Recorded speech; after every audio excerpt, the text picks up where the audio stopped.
the first ever 2-time participant on the podcast. I've never had anyone on twice. And first off, I really wanted to just commend your dedication to freeing P. Diddy with the PD title of your podcast. I think it's a really good angle that you've taken. No. I'm canceled before it even starts. No. There's always an angle. There's always First, an no angle. socks in theaters, and then now no P. Diddy. I actually took my socks off for this recording just to make everyone more uncomfortable. Everyone relax. Yeah, Let just the relax. dogs out. Let the dogs out on the plane, on a train, wherever. Yeah, no, this is we're trying to line it up to be the most successful ripoff of Mr. Clark After Dark that there's ever been.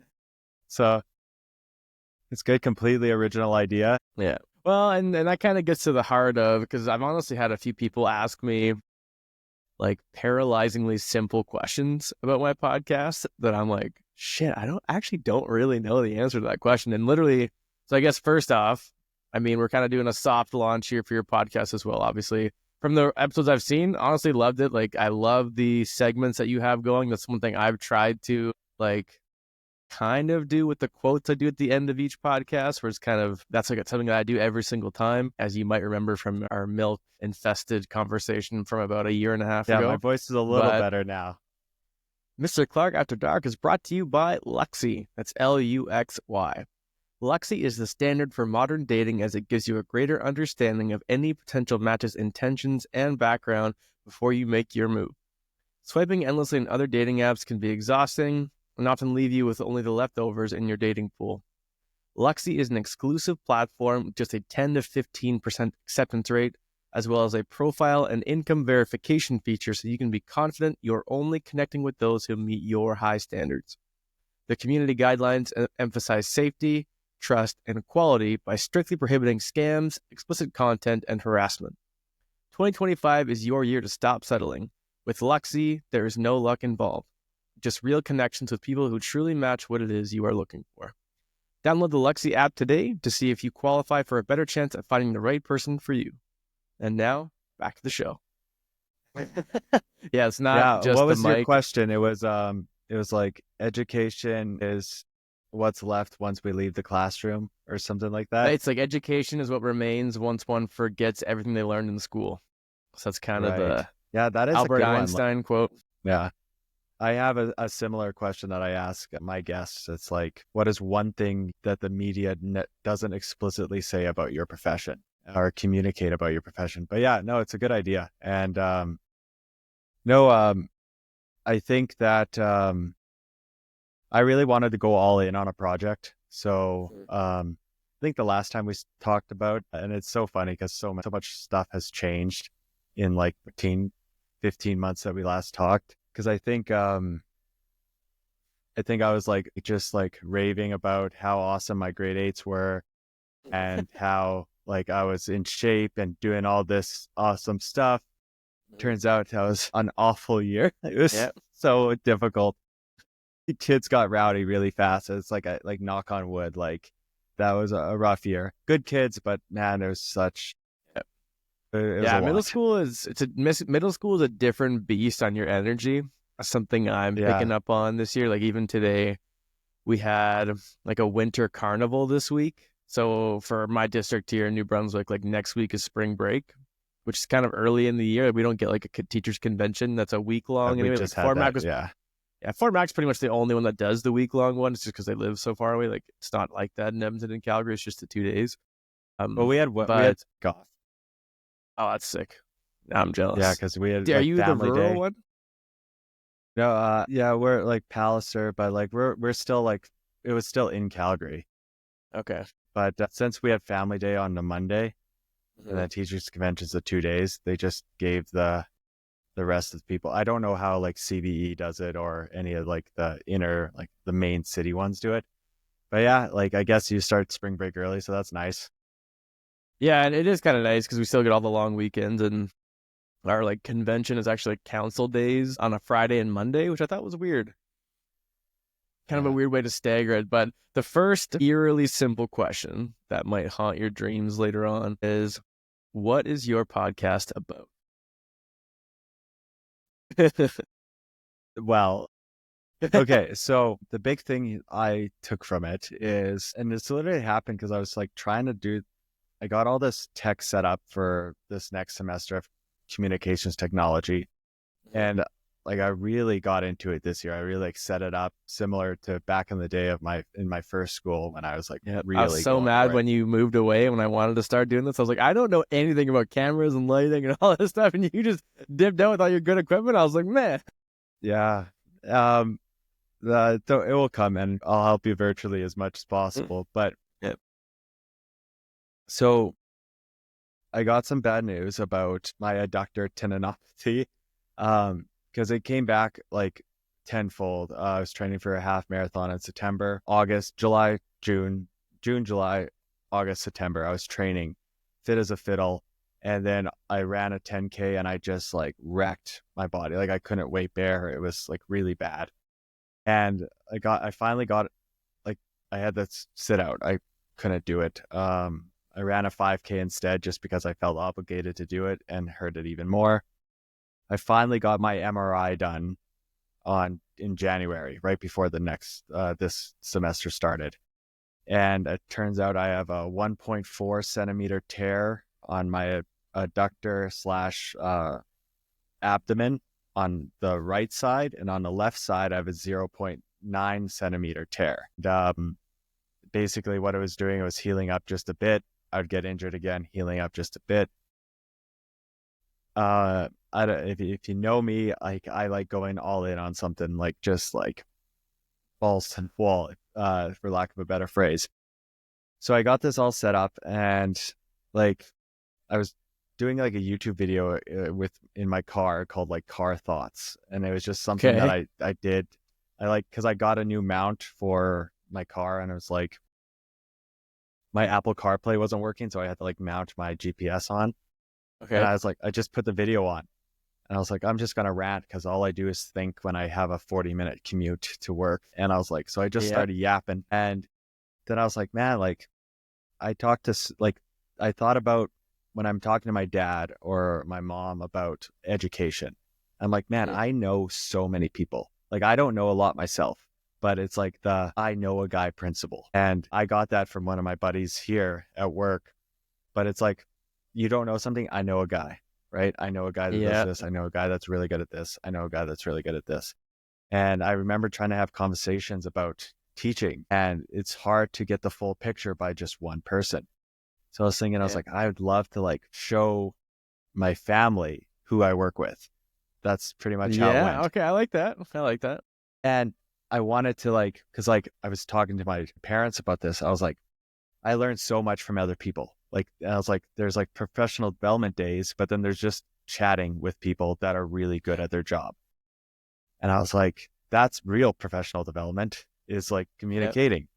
And especially like I've been in an application process for several police forces, and I went to like a bunch of their recruiting things. I run with Recruiter, which was something that the Calgary police officer Run with your recruiter is something that Calgary Police Service offers to potential applicants. And you go there at 4:30 in the morning or 5:30 in the morning, and you work out with them. And I did for like all summer. I worked out with these guys, and I learned so much about just policing, but also just like philosophy and resilience, and them talking to people and them coaching people that don't necessarily. Oh, sorry. That them talking to people that don't necessarily have a lot of background in exercise. And I was like, well, I'm a coach and I tried to help them out, but I really learned how to like gauge how to help people from where they are from a different perspective, like dealing with adults. And I was like, man, I just learned something from these guys. Like, this was awesome. Now I can pull this in my repertoire and use it on like students and everything like that. So it's like, there's so many people I want to talk to and learn from. So looking at the success that you had in your podcast and having all this tech set up and being injured, I was like, I need to go all in on something. And I was like, Yeah. why can't I? Why can't I Yeah. make a podcast?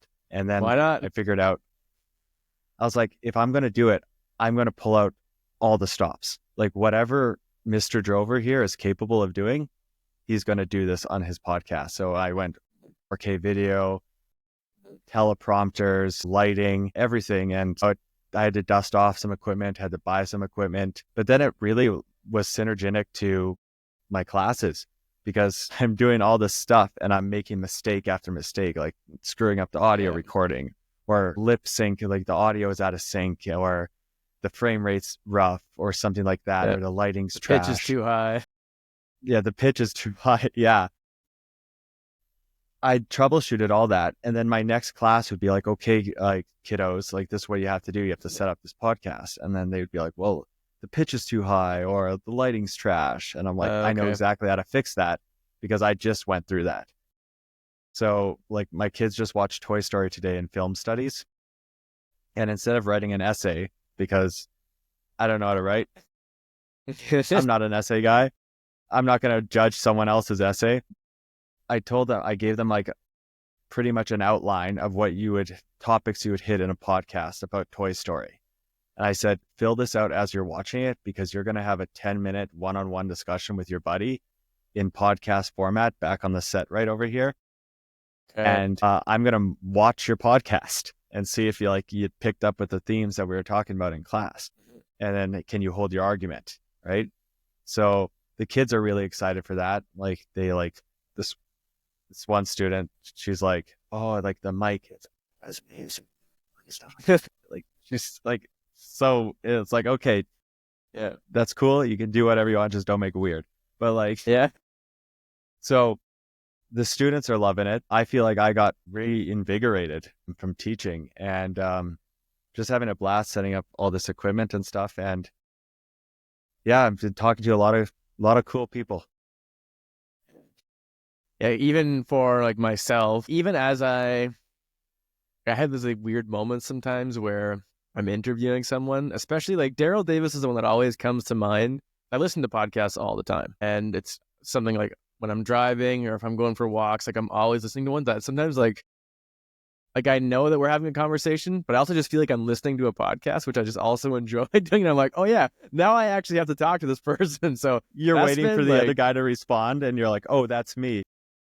Well, and that's almost been like the intimidating part of like trying to learn how to drive conversation. Cause you can kind of like you go out with people and like you have unscripted conversations all the time, but it's like, okay, when you're actually going into conversation with intent, like it changes the game so much or it makes it a game, if anything. But it's like a student asked me, they're like, Mr. Clark, like, what's your podcast about? I'm like, it's a great question. I just feel like I just like to think about, I just like to try to follow ideas that I think are interesting. And if someone comes across, like there's a guy on LinkedIn, he's an expert in metacognition. I'm like, what is that? Like, I remember seeing like the word metacognition in like our social studies curriculum and stuff, like going through university. I'm like, okay, well, I only saw a passage this big about it. So there must be something way more to this that I have no idea about. Jamie, look that up. Like, what is metacognition? Well, yeah, absolutely. And maybe one day we'll both have our assistant doing all that work for us, which would be very cool. Well, when I was filming Jess O'Connell, Olivia was with big headphones, making sure the audio didn't cut out and stuff like that. Have you done like, do you do anything for backup audio or anything? I remember I fudged up a lot in my first like 10 episodes. It was not good. 2 times redundancy. I have like an iPhone recording and then I have another like Yeti mic like hidden somewhere. Knowing that it will be awful, but it will be something. Right? Yep. That's like the episode, because I was just in Fort McMurray this past weekend. I don't know if you knew that, but I did. Yeah, I saw the post. And so you suck at golf. Yes. I'm horrible at golf. I know, but like I saw Hewlin again. He's like, man, like when are we gonna do another podcast? Because like the one with him, I think it's like episode 12 and 13 or whatever. It was such a good podcast, and the audio actually sounds like it's not even. I remember that one. Like, calling it audio is not even, and it was such a good one. And I fear that maybe the shitty audio at the very beginning probably turned some people away, which is understandable. Hopefully it's a bit better now. But I don't know. Like I just find what it bleeds into for me about like, what is your podcast about? Is like, especially for you, like you're talking about professional development, which is obviously, that's the most common phrasing, I think, for teachers when it comes to learning anything. But I almost didn't want to get too trapped in a sense, just in like education. Right. Itself, you know what I mean? I think professional development is a little like It's broader than broad enough. Yep. education, right? But it is a term that educators will look at.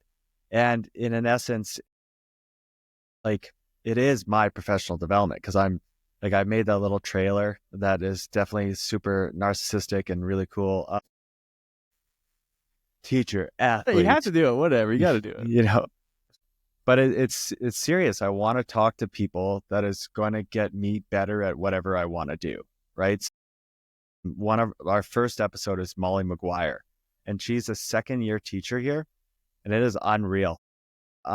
She talks around like the English language like no one's business. Like I felt like a caveman talking to her. But like I was like, "Oh, you do learn good things. That's cool." And like she's like, That's the one that I watched. it's Right? like, yeah, it was like 20 Okay, minutes yeah, in, yeah. she's talking about Greek philosophers and like the Harkness method of like learning, like Yeah, discussion-based learning. I like that a I'm like, lot. yeah, like, Oh but I yes, I know the I'm same. writing Yep. it down. And Yes. the one thing I screwed up about is because like, and I was filming a guest on Monday, and he is the calculus physics teacher, but I didn't know that his Different actual breeds. degree was in, biology and chemistry. Like, so he Just runs it's not me. PK trail races. And I was like, oh, I'm here to learn everything like that. But then after that podcast, I was like, shit, like I suck. Like it was just like, Every time man, for like, me. oh, it's yeah, it's like the self-esteem just drops a bit. But that was a consequence I didn't think of. But it's like learning like from these people and like just writing it down. If I can get 5% of what you have, I'll figure it out. Or just one thing. And like theater, like Molly's into theater, and I was like, man, this makes so much sense. Like, and I was like, it's so funny because she's not an athlete, but I like talked to her. There's so much parallels to like performance. Yeah. And then I realized that she went to a private school that was like discussion-based learning. So like her fundamental education, like in public school, shaped how she was being a teacher. And I was like, okay, how do I mimic that with my students? And it was something I could take away from it. And I just want to expand. Like I talked to an entrepreneur, like whatever. And he, if you get the meme, and he was like, he's 24 years old, and he's started like the Canadian Track and Field League, which has like gotten so many athletes into the sport or allowed them to sustain in the sport after university. And like some of those are my buddies. Like, they're still like competing out there, and there's an avenue for people to compete after they turn 25 years old, right? When they're peaking. So it's really cool. It's been awesome, daunting, and scary. And I'm really hoping that once I get, because you will have better insight to this, but I have 5 episodes that I'm just trying to get cleaned up perfect. And it is so much right now, but hopefully once I get those done, then I can like, it's just once a week sort of thing I can work on. Yeah. It was definitely, I remember I watched like Pat Flynn all the time, a guy on YouTube. I don't know if you come across him at all. Like, remember when I was just going for a walk by my old man bench in Fort Mac, and I was like, man, like doing a podcast, Mr. Clark After Dark would be so sick. I'm just getting like super excited about it. But then, so I'm just from thinking about this now. I don't know if you can still see me, but I just moved over. But I looked through my messages of like reflecting on creating. So I launched in September 2023, but I recorded the first podcast with Hillary Morgan. Obviously, you remember Hillary. I think, right? Do you guys work together? No, I don't think so, actually. I think you left and then she came. No. But anyway, so we recorded when I was trying to edit it throughout the summer while I was like doing summer school. I texted Cassie, like my wife, and I put, so it's July 21st, 2023. Man, editing in Adobe makes me want to cut my own balls off. Love technology and how easy it is to use. Oh my God. So I feel like the launch is so stressful because you're putting yourself out there, which is stressful. And I feel like a fun and daunting part of doing 60, 70 hours of podcasting over the past few years is that I feel like more of an idiot than I used to, but I feel like that's a good thing because now I'm learning that there's just so much I don't know, which makes it even more intriguing. And one thing almost like not struggling with, but I would say what I find would be a challenge. Like I want to have people I like on like all the time. Like why couldn't you and Yeah. I do just like 8 podcasts this year or like 2 every year? You know what I mean? But having someone Yeah. on for the second time, I find like, okay, well, I kind of nailed all the, especially all the ones I do in person. I notice when I do them virtually, like 45 minutes to an hour feels longer. But doing them in person, like we do them for like I think you and I did 2 hours the first time, and like I Oh didn't yeah. even notice it. And then like With the bill. everyone that Yeah. I like, well, that's what I mean. Even with like a damaged voice, you were Yeah. still just like we were still just chilling it, and like you can go into so many different things. I don't know. There's something different about it being in person, but yeah, the insight I guess I might have for the launch is that it's definitely scary, but I find them progressively even more so willing to look like an idiot in front of everyone and not actually care. That's something I've I'm. never cared of that, honestly. um, Well, I don't even know I what have I was great worried about experience looking before, like an but idiot. No, no, I get that. And one thing that you told me that I think you told me that someone else told you, but I'm going into this knowing that no one's going to watch the first couple episodes. Like yeah. Well, that's I the think idea.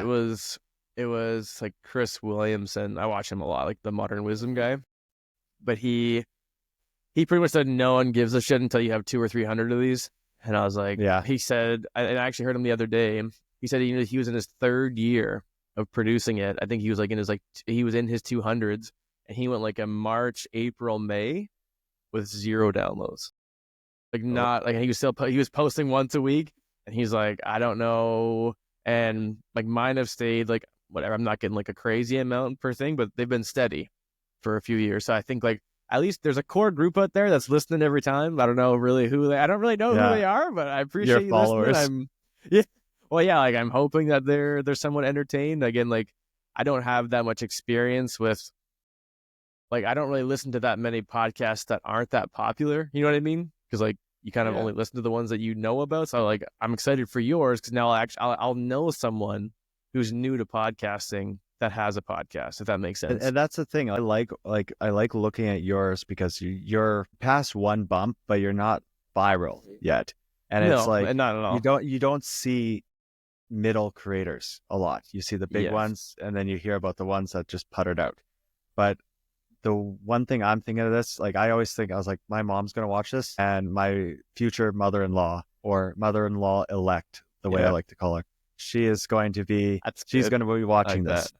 I like that. And so as long as the Rhonda and Gloria watch this, I am 100% like down for this. And it's like, you got to love the process. And like, I know it's like branding, but I want to learn stuff. So like having just the excuse to talk to people, like I love the game. I love editing. Like sometimes, you're flipping your computer over like because you just screwed I something want up to and cut like my own.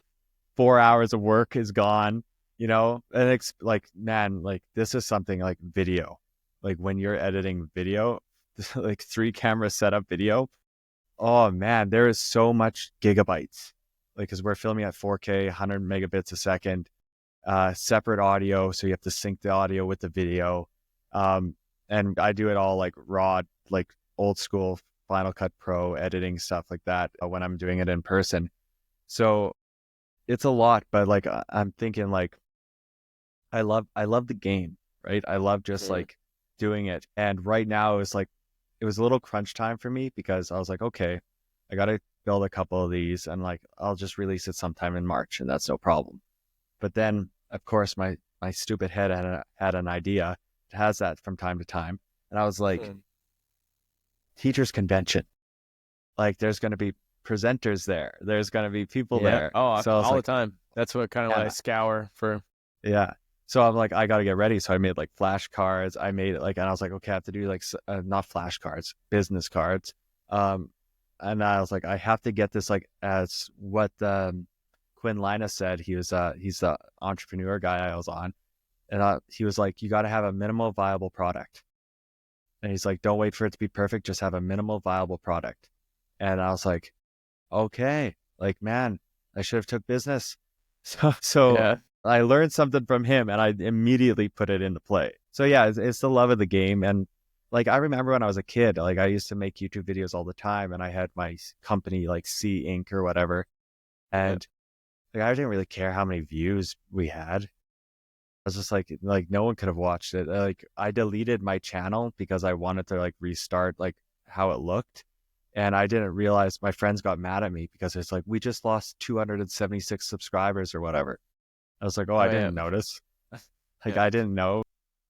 Mr. Clark After Dark is also brought to you by Jumping Bean Coffee. Jumping Bean Coffee is a premium, fair trade organic and low carbon roasted coffee from the East Coast and is based out of Newfoundland. Some of their standout blends include the rich and flavorful Lighthouse Roast, the bold Deepwater Dark Roast, and of course the iconic Screech Rum flavored coffee. Whether you're supporting local, missing the taste of home, or simply looking to experience the best the East Coast has to offer, Jumping Bean Coffee has something for everyone. Click on the link today to secure your bag. And now, back to the show. And I kind of just so got to how much grind it. thought, yeah, I guess how much thought are you, like, even for myself, like, obviously, I think, like, downloads and views is such a weird goal. Like, I think, like, I was thinking about it recently, like, my kind of dream, in a sense, was, like, next year, like, any sort of, like, even Getka, for example, like, I would love to host on stage in front of 4,000 or 5,000 people, like, a conversation live with, like, the education minister and, like, the shadow minister of education, and, like, kind of be like, I don't really have an interest in, like, giving talks or anything. Like, that's not really, No, especially where I'm so the young and moderator. inexperienced. Like, I'm not, yeah, and even just again, like, kind of being in the game. Like, that's kind of what I think is interesting to me, of, like, something to, I guess, apply whatever skill set that's being developed, of just kind of being calm and being able to kind of run through these conversations without, and kind of being, especially now that I'm in New Brunswick, I might be like an outside voice in Alberta, just kind of adding to my resume there. But I don't know, that's, to me, like, that's the goal of, like, kind of taking this onto, like, a live performance type thing, like, in the future, I think. And when you have potentially 200 or 300 episodes under your belt, that kind of adds a bit of legitimacy under, like, that kind of approach. But I guess, like, what would you, because there's kind of a different lane of thinking that I saw recently, was a lot of people use their podcasts to actually, like, the podcast is that's the phrasing. It's like a means to an end. Like, the podcast is not the end itself. It's like, I want you to listen to my podcast because I want you to buy my book. You know what I mean? Like, it's not Right. Yeah. necessarily like it's not about the specific podcast itself, but it's about, like, I want you to book me to speak for $5,000 at this event, or I want you to buy this book, and that's or I want you to come watch my show. That's kind of the way podcasts are used. But, like, do you have any sort of, are you even thinking about that right now, or are you just kind of just your main thing? Right now, I just keep looking like I'm on the news. But whatever, I like it. That's like, I'm pretending that there's a delay and then me going, oh, yes, Tom. No, no. That's all right. I just Yeah, we're pretend that here right I outside read the on White mine. House. It does kind of look like that. Like the Yeah, people in the yeah. tents outside. The tariffs are coming into play, but more importantly, on March 3rd, Mr. Drover's professional development is going to be released. Hell yeah. The most important news. Yeah, I was like, I don't know if they can do that. They're like, it's a crowded media day because my podcast is coming out. Yeah, I know. It's not good timing for them. No, I get what you're saying. It's like because some people, like, it's like, oh, you're trying to get out of teaching by, like, building a solid platform to get the heck out of there, like, or like you're trying to, like, leapfrog to, like, a different career. And like, I cannot see, like, any universe in the multiverse where I get paid to speak to someone right now. Mm-hmm. But the way I'm thinking of it, and it is sincere, is like, I want to be a conduit for people that gain knowledge and information. And I guess that is the quintessential reason why people podcast. Like, if they're being sincere about it, it's like you're sharing what someone else has to say. And I'm also sort of like a soft skill that I'm trying to improve, because I look at my deficits. I'm like, yes, I got the good looks. Yes, I got the fit body. Yes, like, all that I'm just stuff, a 10 right? out of 10 already in so many other areas. Like, We're just going, right? Like, I know it's a once a week thing for me right now. What I found out, and again, it's like one of those insecurity things that I'm just if I just shoot out there, then whatever. And I've definitely already noticed it when we're speaking, is I suck at talking. I literally, okay, as you're Likes talking up. there, in my mind, Yeah, sure. Awesome. Cool. whatever. I say like all the time, and then I'll hear it while I'm talking, and it pisses me off. But even right now, just as an effort of gassing you up, sometimes when I talk to people, I want to take like this bar and just jam it into my teeth and break them out. Like it's just, and then whatever. Like everyone always means well. I think some people, they don't necessarily understand they when they're not even telling the full story. You know what I mean? Like you ask them a question, you're kind of starting to go somewhere, and like usually whatever story you tell, things start to kind of come up in my mind out, and then I kind of follow up on it. But a lot of people are very abrupt, and they kind of don't really leave you that trail of anything, and they kind of just like they don't think their story is interesting. But I'm like, no, this is where I want to keep going. But you are already like we're already half an hour in. I feel like we just started talking, so I feel like you Right. do have that. You do have that like you do have that ability to just feed off of stories and build the ones that you're telling, which I think The is Yapinator. honestly I think, and again, and that's kind of goes to my point of I think in a weird way I would say being educators, where most of my podcast, especially, even though I don't want it to be education specifically per se, it's whenever you and I talk about education, like you and I will eventually be experts in it because this is what we do. So whenever it's not like where you're a podcaster that's like if I were to talk to like a doctor about their profession, that's going to be a very different conversation than two doctors having a conversation. Right. You know what I mean? There's just a We can different bounce back off each other. Exactly. Whereas more so in the other, it's just one person talking to another. You know what I mean? So I think that's what you and I will both kind of have in the foreseeable future. Because I mean, there's thousands of teachers out there, a lot of very good ones that make you feel like you're doing absolutely nothing. But I guess like, what are your thoughts on that? Like I talked about this last time I was on. It's like you can't be afraid to be the dumbest person in the room. And like I guess when you are talking to someone that less about what they're talking about, it's harder to do the follow-up questions. And sometimes you're just like, oh, cool. Next question, moving on. And like, and it's like, oops, like I wasn't disinterested. It's just like, I literally have nothing to follow up on because that is so novel. But you don't have a shared experience, right? No. Yeah. What I'm sort of struggling right now with my podcast, and I've caught myself doing this, is like I talk too much in my own podcast sometimes. Like sometimes I'm like, shut up, Conrad. Like, just let this guy talk. Mm-hmm. And I think it's like more natural right now because I'm the guest. So I'm free to talk and stuff. Sometimes, especially when I'm trying to like make snippets or reels, I'm like, I have to let them talk. I can't be like, yeah, yeah, like I can't do that. But I guess like speaking in general is fine when like I have something to talk about. So today, like we were just talking, my grade 7, this might be a tangent or something we can get into more pedagogical. Today, we had presentations for my grade 7s. So they had to it was just one of them, no pairs. And they had to present their heat technology. So it's like a refrigerator, a furnace, something that controls heat, right? They had to basically explain what they use in everyday life and what their life would be like if that heat technology didn't exist. And you think about it, Wild West, man, no one has ice, right? Never gonna have a cold beer in a Western. And like at the grade 7s didn't use that example. I was like, okay, Crossfield is different. But they were nervous, right? They're like, and then like, I was like, they're like, I don't know the content that well. It's like, just wing it. And they're like, what do you mean? And then so I use this Brisk AI stuff for like creating some stuff for like lessons, like, activities, stuff like that. And you can just generate a PowerPoint off a prompt.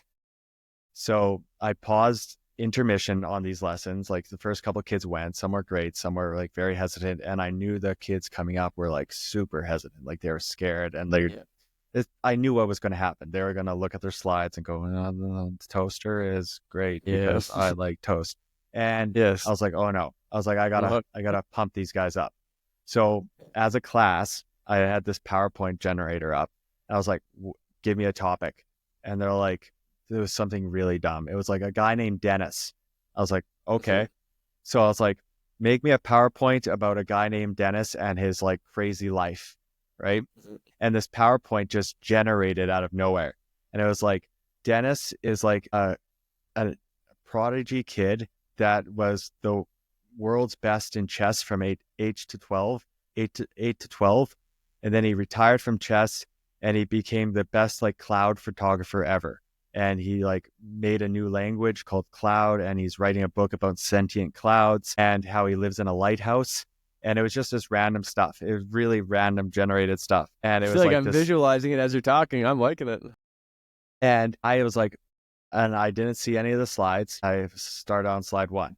I was like, I'm going to present this to you guys. And I did. And I was like, so Dennis Chang, this guy, he grew up, phenomenal brain. He has a chess mastermind and he won championships for 4 years. I go to the next slide. Then he switched it over and he took all his expertise to create a 4D camera that captured clouds. And these grade 7s were like, Dennis. And like they were so pumped about this guy. And like the AI generated images of this guy and his lighthouse house and like everything. And I was like, see, I just presented something out of literally nothing, right? So come up here, even if you are underprepared, even if you don't know what you're talking about, just wing it.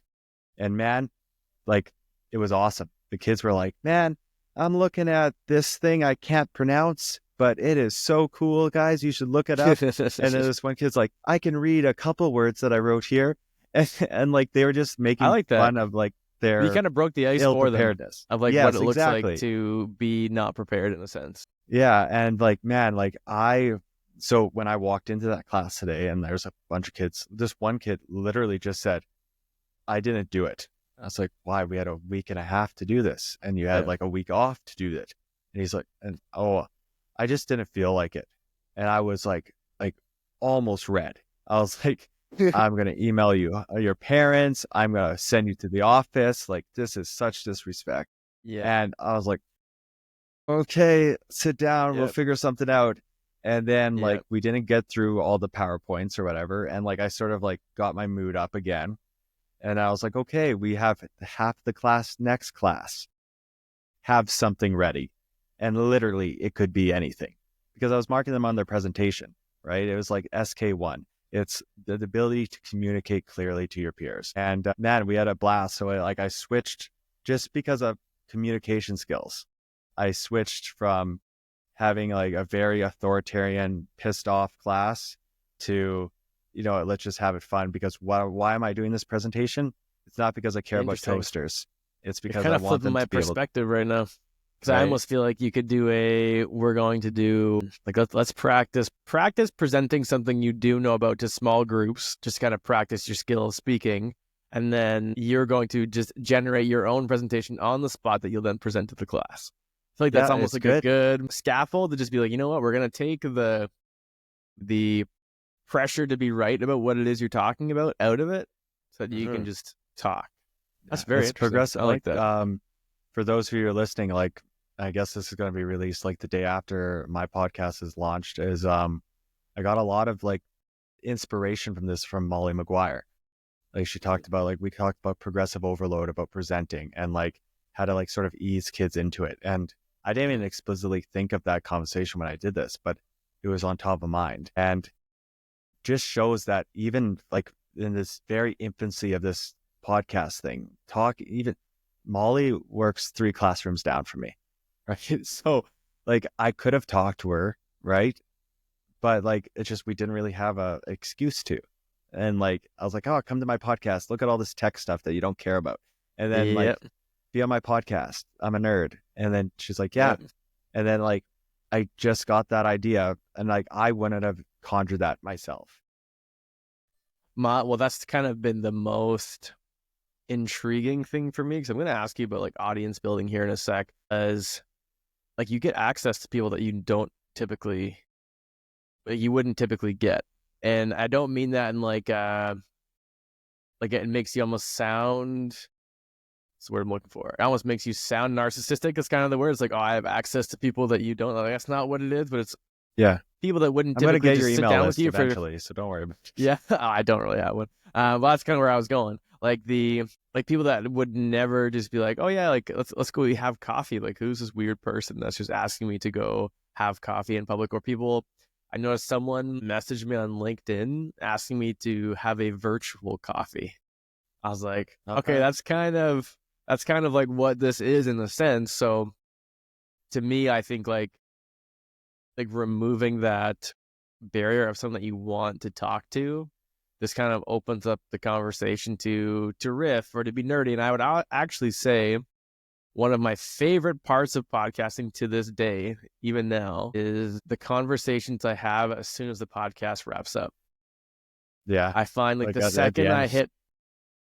the second you hit stop and you're like, how was that? And you just, and then you talk for like 5-10 more minutes, but it's so like free flowing that it's Yeah. kind of like things that are like, oh, I wanted to talk about like, oh, I was talking about this student and like being able to talk You about almost that need kind like of stuff. I literally had that with Jordan Lawson. He's like the science guy.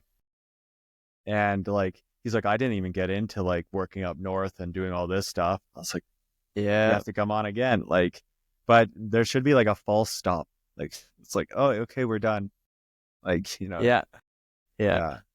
I know, because then I know, but maybe with your backup mic that you're secretly recording them with, because well, then like sometimes people will say things are like, you weren't recording that, were you? I'm like, no, but it would be so good to put that out there. But we are still somewhat defined by our roles and the limits we can go to.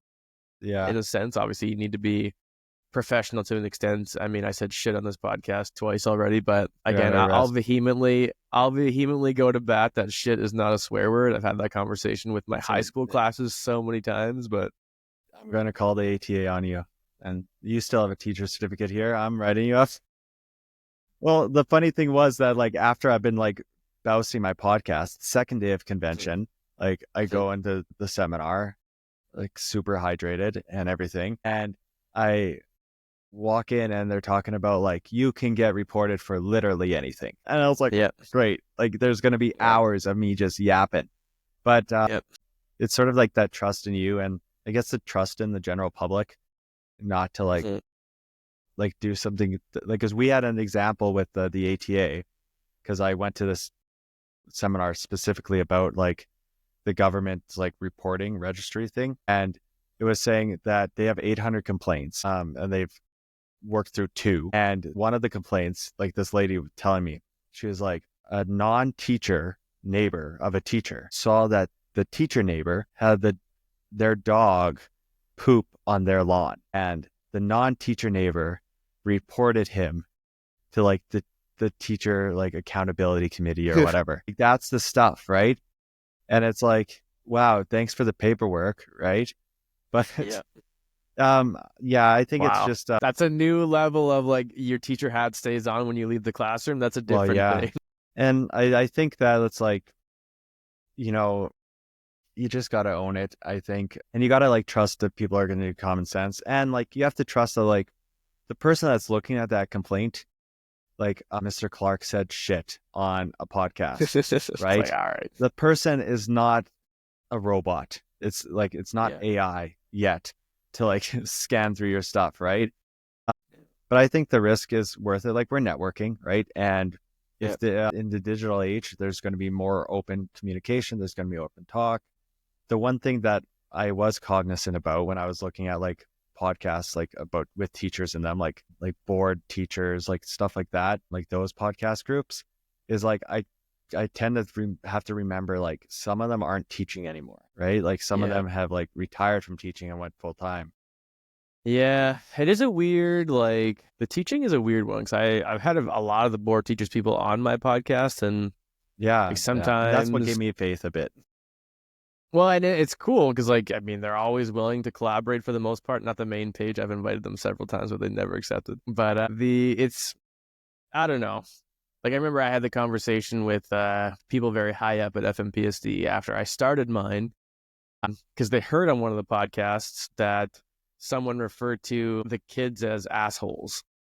So like that wasn't appropriate. But like I kind of in know who it my is already. and well, and again, like we had like the rest of that conversation, from what I can remember, was like sometimes they're good, but it came from a perspective of like, don't sell yourself to the profession, because like it's not like you kind of need to take care of yourself, and to Right. some extent as well. Like that's kind of the Yeah. message I took away. Obviously, maybe you can phrase it differently, but to me, I'm like, I feel like you're just, unless I'm saying like F this person in districts, like I don't know, I just find like it's not really that serious. But I don't know. And obviously it's not a line I toe all the time. I would hope that from the 60, 70 hours on here, I don't actually know what it is, that my intention will come clearer, even if and when I do make a mistake on here that someone wants to report, but hopefully not. Yeah. Again, I think it's taking a risk, but it's all in good faith. At the end of the day, like, especially like your early years before you start expanding, and me obviously, is we're trying to make awareness of the profession, right? We're trying Yeah. to make teachers look like real people. And like, again, we have our little disclaimers at the start, but like, we're not trying to damage anything.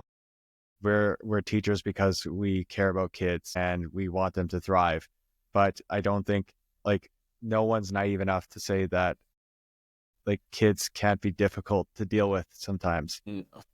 Hello? Hey, no, I cut got you. out. All right. Do you see me on video? Yeah. I don't see myself on video. That's weird. Okay. I guess That's weird. my iPad just cut out. Okay. I can still see it. Because I I had, hear you. yeah, no, like, so this is my laptop. I had you on a teleprompter where I was like staring directly at the lens. But Okay. All right. Because I'm even noticing, I'll cut this out, but I'm even noticing myself. I'm like, I got my phone above my computer here and I'm looking down a lot. I promise I am looking at you. yeah, no, I gotcha.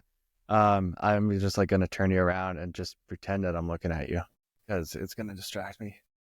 But no, yeah, I think that's like the professional integrity thing. Like, again, like just recently, like I have an open application with the RCMP, and I'm not sure if I'm going to accept it or not, honestly, because I've been having a ball so far recently with teaching, and I think I was just in a slump. But they're obviously going to look at this, right? Yeah. So I don't know. It's that bravery and like just being open and understanding that you have no ill intent. Yeah, I don't know. You just, again, you have to be aware that you have to still remember that your students might see it, and Yeah. there is a like I swore more in this podcast than I'll ever do in a classroom.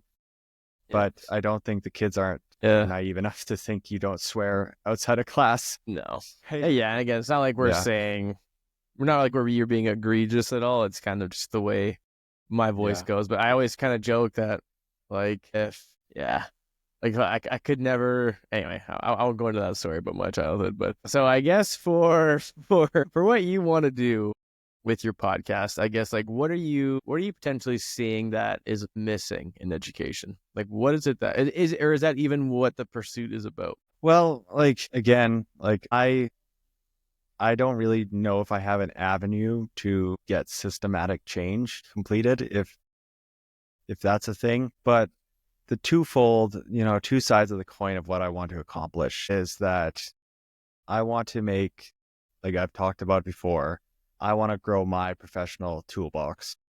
And so no matter where I end up teaching, that I have something to contribute. And I not only bring in myself, but I'm bringing an accumulation of every teacher I've worked with. And on the other hand, like, there's going to be student teachers, there's going to be parents, there's going to be other demographics, like my parents, that do not work in a school, right? And there's going to be people that have kids in schools, and them to look at teachers as normal people, as adults, peers to them, that understand and really want to help their child grow and be successful. That's why I asked that question at the end of my podcast. It's like, what is one thing that the media doesn't explicitly communicate about your profession, right? It's, yeah, like they see the marks, and they see the power school or whatnot, the grade book, and they get the grades, and their only perspective is like a good perspective, but it's incomplete. It's what they remember school being. So the more insight I can get to just a larger audience, the better. And like, I want to have people that aren't from education on. I want to learn from them, right? And a double-edged sword, because everyone that goes on my podcast, yes, I'm learning from them, but they're also getting an insight to what my life is like. As long as like I don't go overboard and start yapping about myself to everyone. It's free therapy, actually. Well, absolutely. It is absolutely free teacher therapy, because I find it's always been, I guess, like my 2018 Jordan Peterson days of like, No, assume everyone like knows something that you don't. I feel like that's kind of the yeah. the And logic also, of everything that I do. speaking of Mr. Peterson, sorry, Dr. Peterson, I don't want to, mislabel him any way, shape, or form. But the one thing that, and I had an argument with a buddy who's like really likes his work even right now. I was like, as an educator, he's doing everything awful. Like he's overcomplicating concepts, and he's using big words to like explain things. And it's a really good flex and it makes good entertainment. But if you look at your audience, you got to simplify things. You got to like, how few words do good when, why do many words when few words do good? Like, Yeah. that's an office reference, but you want to make things as digestible as possible. And I think just through normal conversation from someone that's going in there not knowing a lot and having people break down into a way that I can understand, people are going to learn from them. And me trying to break it down to like my guess of what my experience is like is going to be beneficial for everyone that's viewing it.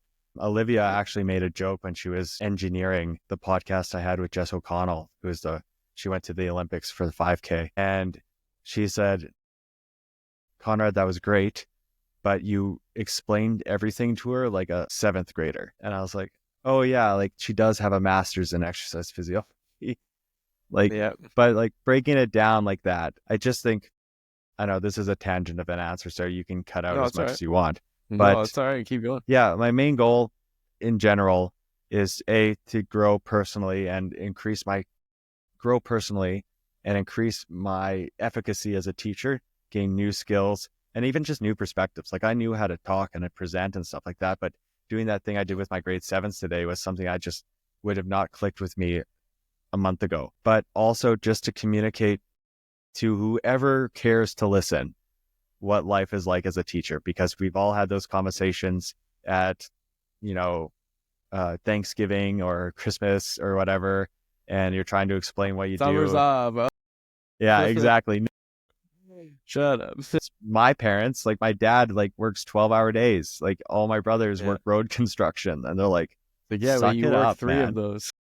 Yeah, and like so a lot of it was like I was explaining it like, man, like sometimes like I can't be in a bad mood when I'm teaching. Yeah. Like you have to be uppity, right? You have to be amped Yeah. up because you have to make every other person there want to be there, right? They feed off you. Exactly. And like I said this before, it's like I need every student to feel like they've been seen by me, right? Before the end of each class. Like no one should come into my class and think that I didn't notice them, if that makes sense. Absolutely. And because a couple more things here before we wrap up. Like I noticed too that like of the teachers that I've probably messaged 300 or 400 fairly well-known educators on social media over the past. I always say it's 1 in every 5 will respond to you and actually agree to be on your show. That's kind of been the method to my madness. Is a king of rejection I've become over the past year. I've had some pretty cool guests on, I think, but like not everyone Large will numbers. agree. Don't A worry lot about of it. a lot of messages kind of get lost on Instagram, especially too. But a lot of people said they would be on and don't end up responding and ghosting me after, but it's fine. I hope it's not like a blind date where they listen to an episode and then they never actually show up. I'm like, all right, that's fine. But I guess what I'm noticing too is that there's a few that come to mind. I won't say them here, but I've noticed like a few fairly affluent educators that have like hundreds of thousands of followers. And Instagram is kind of like the main profile I post on. I post on most of them, but like they do podcasts that I'll go on YouTube and like look at their views just to kind of get like a reference point of like Like there's zero translation of followers to views when it comes to actually doing a podcast. Like I think it kind of depends. Like for example, the educator ones I've seen, and I can tell you their names after. Like one has like 700,000 followers, and then every YouTube video that they post of like hour-long podcasts gets like 100 views. Like it's Really? very interesting seeing the disconnect, and even myself, when it comes to people that have agreed to either collaborate or share, even on my podcast in the past a year, I've had people that have had 4 and 500,000 and 100,000 and 60,000 and 30,000. It hasn't really changed my downloads that much. So I find that very interesting in terms of, I do genuinely think that like the secret of 200 or 300 episodes to just gain word of mouth referral, I feel like, and maybe even being on other people's podcasts and whatever, I think is kind of the ticket to growth. But I guess how much thought, or I think we may have discussed this a bit before, but going into building an audience, I feel like you're doing the manual networking of doing the business cards. But I guess, like, are you thinking about doing like for a technical side? Like, I'm planning on restarting my newsletter on March 15th. I did it for a bit last year, but I think I put too much into it. That was starting to stress me out, so I stopped, and it kind of burnt me out a bit. Yeah. I have a different way I think I'm going to do it here going forward, just to put something out there. But I guess like how I guess what do you make of that? Well, I really think you have to go with what you know. Like I've never read a newsletter in my life, not even the ones that I'm probably supposed to read. I know. Yeah. And so I've like have never had the desire to like write one because I've never been the guy that reads them. So I can't picture someone that would read my newsletter, right? So I'm a YouTube baby, man. I was there when it was made. Like, I was Fred? there when the I spells remember were created. Fred back in the day. Yes, exactly. Yeah. Like, before that, Smosh, and like, I can't even say his name because I'm afraid I'm going to mispronounce it and I'm going to get canceled. But like, there was lots of people on there, Dave Days, like all this stuff. YouTube was the Wild West, man. Like, snip this if you can, man. But YouTube was the Wild West. Back in like 2007, that's when I first released like my first fan film, Ghostface. And it was just us playing around in the neighborhood and having fun. But there was no corporate media. There was no nothing. There was just like Smosh, lip syncing, just funny videos and fan films. So YouTube right now, like I'm looking at the views and stuff like that. And it's like, yeah, like I'm wondering, like there's Spotify, there's Instagram, and then does it translate to YouTube? Because YouTube is like my platform. Yeah. Like that's my first love. And I'm going to post on YouTube. I love the video format. Like the audio format's great, but the thing about video is that you can always turn off the video and listen to the audio, right? It just adds extra to it. So I think in terms of how I'm going to build an audience, right? I want to drive people to my YouTube channel. I kind of understand that YouTube is not going to be where people find it.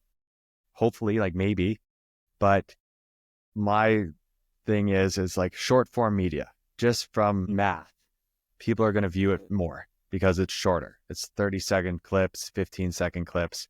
So what I want to do is I guess my strategy right now, and I'm by no means an expert on this, I'm winging it, is I want to create short form clips of my guests, similar to stuff that pops up on my feed, like inspirational stuff, funny stuff, that is going to get people hooked and it's going to get people interested.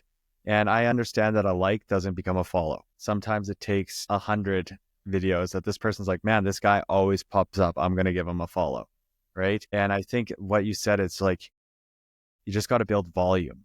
So I guess my strategy right now build the library is kind of exactly, yeah, idea. Short form content to like sort of drag the person over to Spotify and YouTube. Like, man, like this person has something to say. And I think the great thing about podcasts, and I don't know, like this is an idea, like something that we have the same arms. I'm just noticing that. Wow, there you go. Did you get these off Amazon? Heck yeah. Yeah. Sorry. The short form content, and like you have a person on your podcast that is like, man, I'm on a podcast, right? And like they are ecstatic about a podcast. Like I love that I was on your podcast initially. I shared it to everyone I possibly knew twice, right? Like I Raising your went up way to to like success, guys. It was my good. old vice principal. Like we were at like a union meeting. I was like, hey, Yeah. I'm on a podcast. You know, they're like, hey, No like big deal or anything. I Like, I think I told the story about like, you know, my first love or my first girlfriend that got me really hooked into like yeah. biology. That's where I the title came I from. I I messaged her mother. I was like, guess what? I'm on a podcast. And like that's one of your views, right?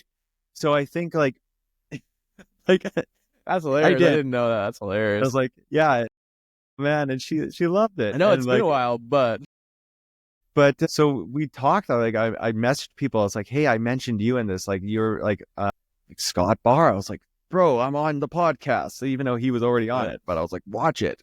Like I show you yeah, out. And I think like when you're making like you really have to amp it up and get the guest excited, right? Because I yeah, want my guests to share it because if your guests share it to 3 or 4 of their favorite people, right? And 2 of those people actually watch it all the way through, right? I think once you build that volume, that library that you have, like you're not just making stuff and you're trying to make it relatable. You're relating to a person and they feel seen and they want to show other people that.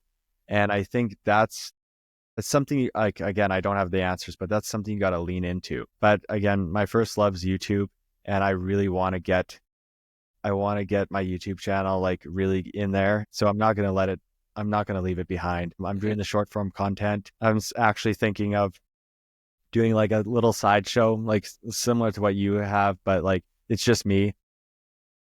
yep. Maybe like a half an hour a I week, just honestly like really enjoy them. I just I want to really enjoy digest them. stuff, right? Maybe talk about what I Yeah, learned. Maybe share with the guests, like, hey, like this thing Molly told me really resonated with me, and I implemented it in my classroom that day. And I was thinking about releasing on like Fridays and like casual Fridays, like something like that. yeah. But Driving with yeah, Drover. driving with I Drover. like Well, it. Olivia got really mad at me about Drovering that. to work. Olivia got really mad. She's like, you know how unsafe that is. Okay, never mind. Like, you know, once I started setting up the mic in my car, she's like, no, I'm not doing that. Yeah.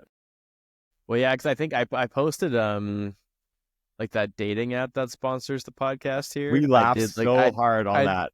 I did I did a Uh, social media post for them because that was one of like the things that we did. But anyway, if like whatever, we can talk about that after. But um, I initially recorded the story because I felt super awkward doing it. I was like, this is not my shtick. I don't know, like whatever. I'm gonna do what I do gotta it, do. But I man. told the Yeah. story. I Yeah. told the story about the like dating story in grade 10, but I did the first one while I was driving. So I was like, I don't want to look at myself doing this. So I like found a way. I like put my sunglasses on because I was like, I can't, whatever. My weird kind of shield was going up. But then right away when I put it up, and it was like going actually pretty good, like higher than normal views at the start, then it was immediately taken down because it was like dangerous, whatever. And I was like, Yeah.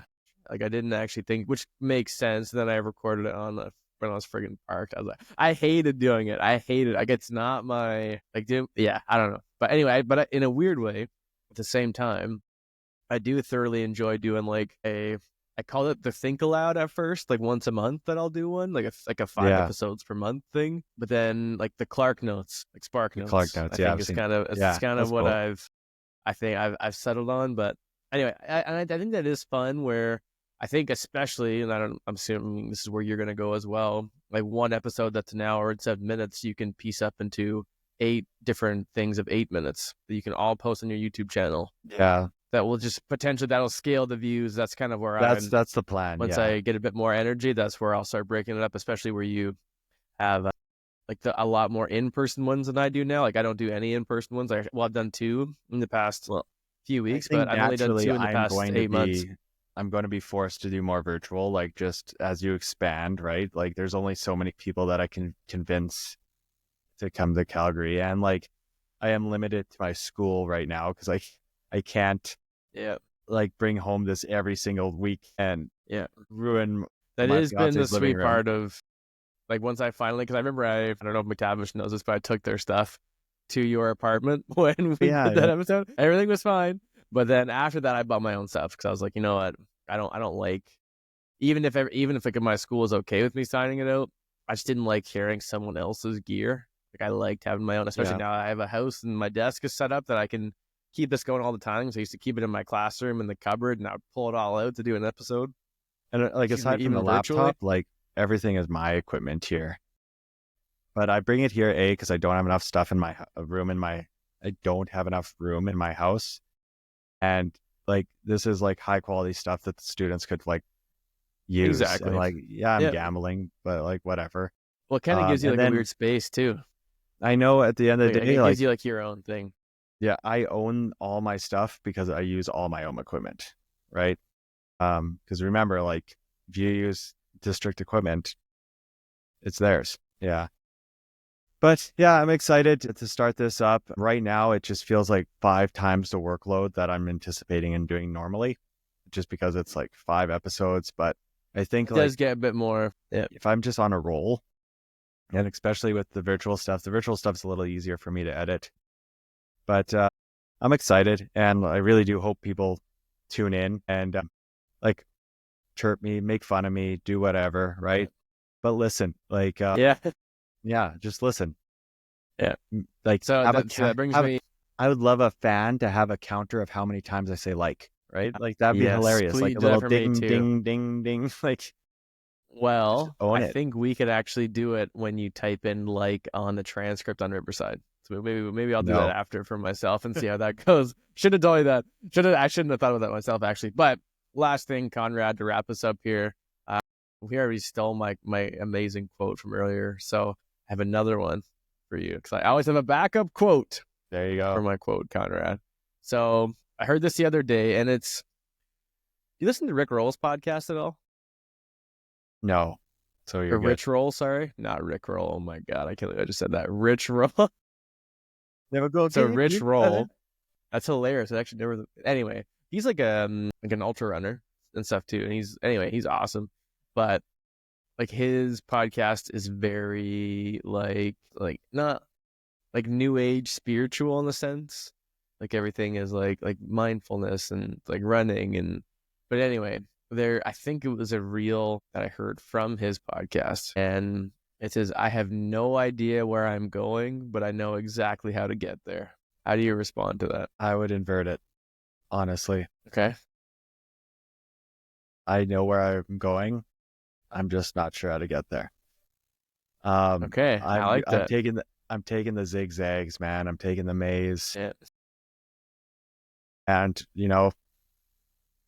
a wise person, again, one of my mentors, I feel like you can have the picture of him in your head. I'm not going to say his name, but he says, whatever does happen was the right thing that happened. Yeah, like I took that to heart. So I'm going to do this, falls apart in 6 months, whatever. If I change careers and try to find another way to help people and, learn from people, then that was the right thing to do. If I stick here and, work with students until I'm 65, that was the right thing to do. If I become a movie star, that was the right thing to do. CNN news anchor of tomorrow. Yeah. I have a value that I like to uphold. I want to be a net positive in this world. I know my skill set, the spark to do what I do. It comes in different forms. It comes sometimes in athletics, sometimes coaching, sometimes being a digital creator, right? Sometimes it comes from all this stuff off the table and just classroom teaching.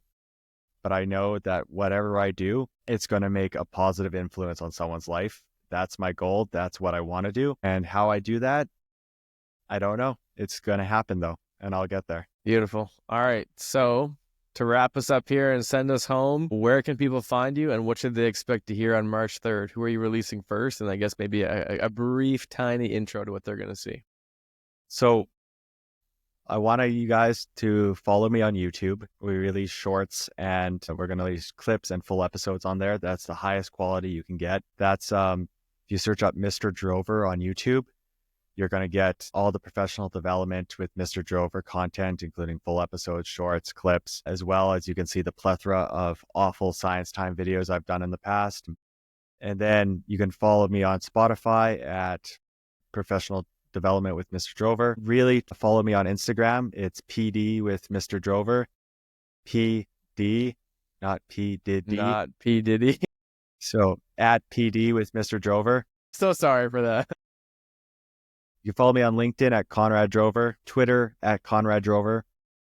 But really, it's the Instagram and YouTube. And the Instagram will get you to the Spotify, Apple Podcast, Buzzsprout, wherever you get your podcast RS feed. And what to expect, it is International Women's Day that Thursday. And I didn't want to release it on Thursday just because there's another podcast that usually releases on Thursdays. So on Monday, March 3rd, you will get a 2-episode premiere.